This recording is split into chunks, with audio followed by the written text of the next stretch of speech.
Miss B and the Missionaries of the New Love Revolution. I hope you're having a wonderful, wonderful day. And today I'm really excited to share the conversation I had with Wendy Silvers. Wendy is the founder of the Million Mamas movement. She's a spiritual practitioner. She is a compassionate, respectful parenting teacher, and she's simply wonderful. And my friend. And we had a wonderful talk and conversation, and I'm really excited to share with you. I hope you enjoyed. Peace.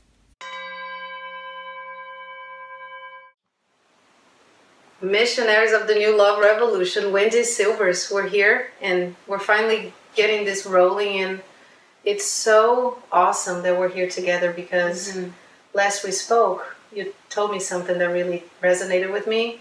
You said perfectionism leads to paralysis. Yes. And so that was like my all right, just get this thing rolling, just get it going. So as we always do, we're gonna sit in the stillness for a minute. Yes. Before we can contemplate things, right? Okay. I'll let you lead. So I just invite you to exhale everything out of your system. Just exhale. Imagine you're pressing your navel against your spine and taking a naturally deep breath in. And again, exhaling.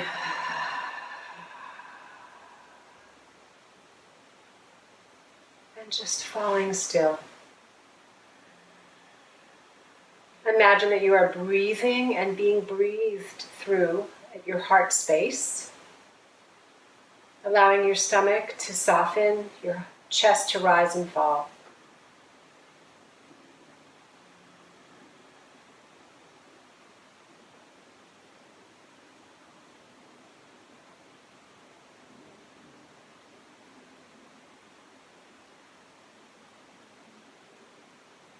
And how very grateful and thankful I am for the breath. For I cannot breathe in the future nor breathe in the past. I can only breathe in this now of now moments. Right here, right now, the breath. Trusting that the exhalation follows the inhalation without any instruction from me. Simply allowing everything that has come before this present moment to fall away, to dissolve and disappear. Like watching the sun melting an ice cube, seeing it going from solid to liquid to invisible. Ever reminding me of the invisible yet palpable presence that is never absent, that is everywhere in its fullness. And intentionally moving my awareness to my heart space, knowing that the heart is the gateway to the infinite wisdom, the infinite love, the infinite peace that is omnipresent, this omnipresent presence, omnipresent, omniactive, omniscient, omnipotent, indwelling, surrounding, permeating, saturating all things, all people, everywhere simultaneously, for there is no place, no space, no spot where this living, loving intelligence is not. It is everywhere. It is always on the playing field. It is my source. It is my supply. It is my everything. And as I know that this is so for me, that I am in this presence, that it is everywhere, saturating me.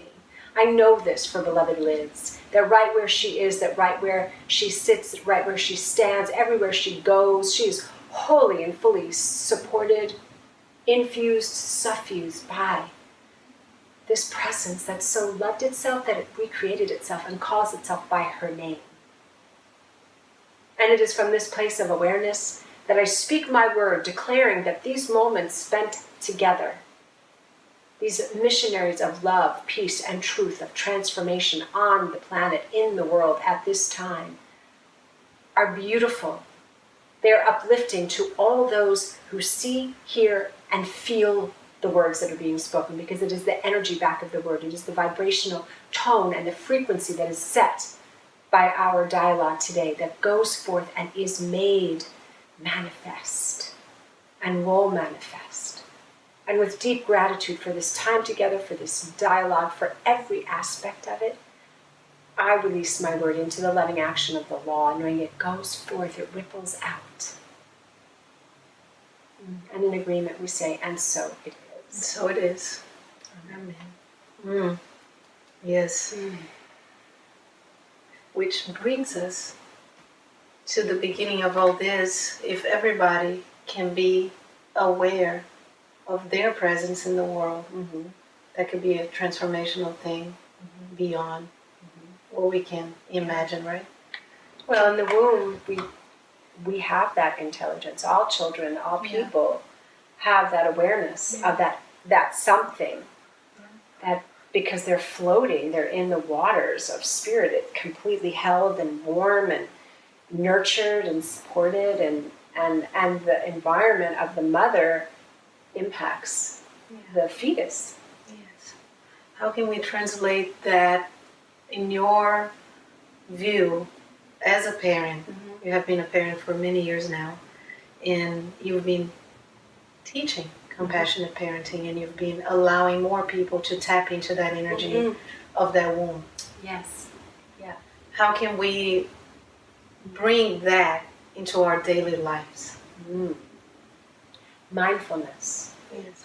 It is really so much of what I am just so gloriously overjoyed with doing is bringing compassionate, tender-hearted, conscious parenting and reparenting. Because when one becomes a parent, from the minute a woman knows that she's pregnant, she's a mother. Her relationship to the world, for the most part, shifts.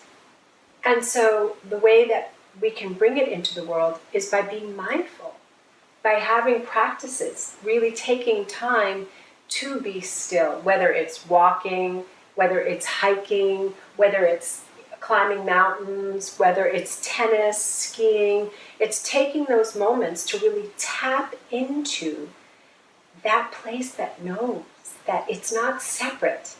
Because that's, we enter this world on a breath. It's like, Yes. And that's when the awareness on a physical level of being separate begins. But it's not the truth. It's just the illusion. And then people spend their entire lives wanting to get back to knowing that they're one. Yes. And it's clear practices: meditation, contemplation, gratitude, intention setting, sacred fellowship, and being present to your child, to this person, this little being that is in your charge. You're the mentor, they're the teacher, for sure. For sure. If parents listening to this haven't figured that one out yet, that's 101, right? Yeah. Just with the everyday practice of it. Yes. How has parenting shaped your life? How has, the moment you became that mother, or that we become mothers, I feel like it's a continuous process. Completely. It never like, oh, I'm a mother now. I am becoming a mother. Yeah. Every day. Well, I wanted to be a mom from the time I was a little girl.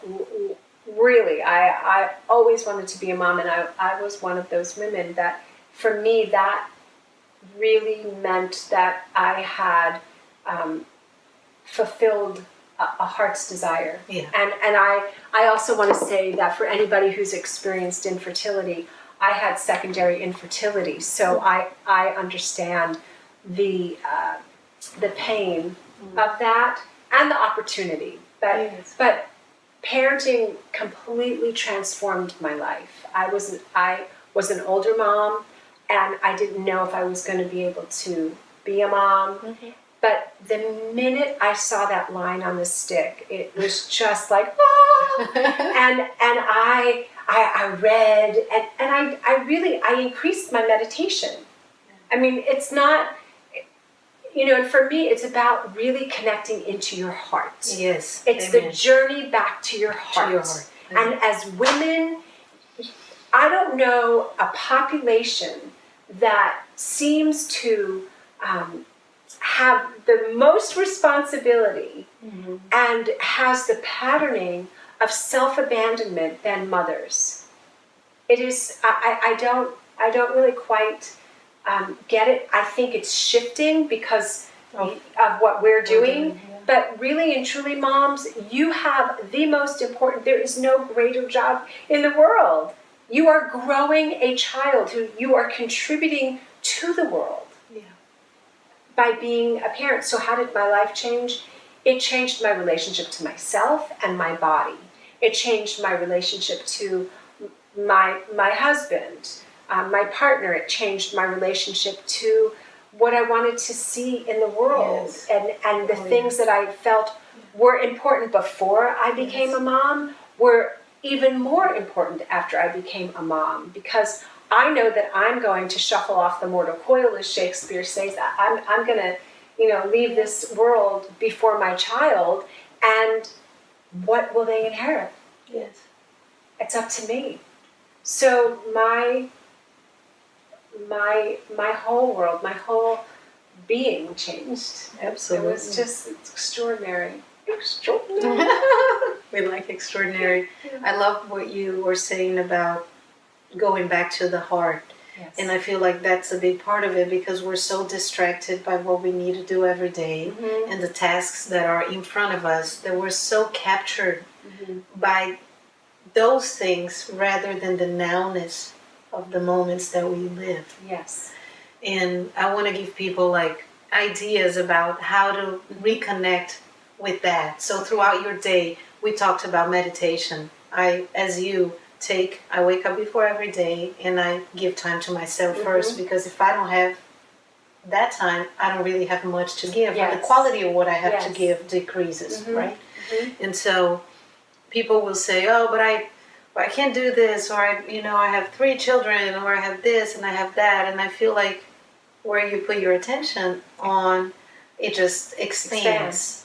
And so it's carving time out. It's not, I don't necessarily like to wake up at 5:30 every morning, but I've, got to this place where I'm like, oh, what is the beauty in this? It's quiet, it's dark, I see the sun rising, and so now it's something that I actually enjoy doing. How do you bring that nowness and that awareness in the everyday flow, besides those moments that we can really take to ourselves to contemplate?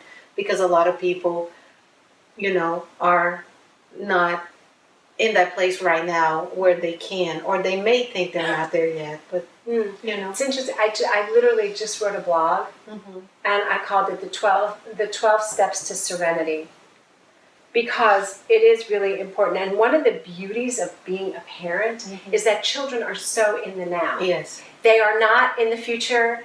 They're not in the past. Yes. They are so present. And again, it's mindful. It's really in that moment, just pausing. Yes. What's happening? What's your child saying? What are they doing? What are you doing with them? Playing is, for a lot of adults, it's really hard. And children learn through play. They learn problem solving. They learn how to get along. They learn social skills. Right, social. They learn so much through playing.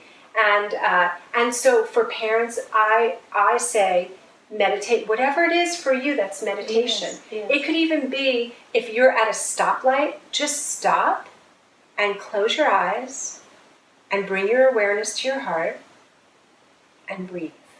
And if you have to stop and just breathe in and then count 1, 2, 3, 4, 5, 6, 7, 8, 9, 10.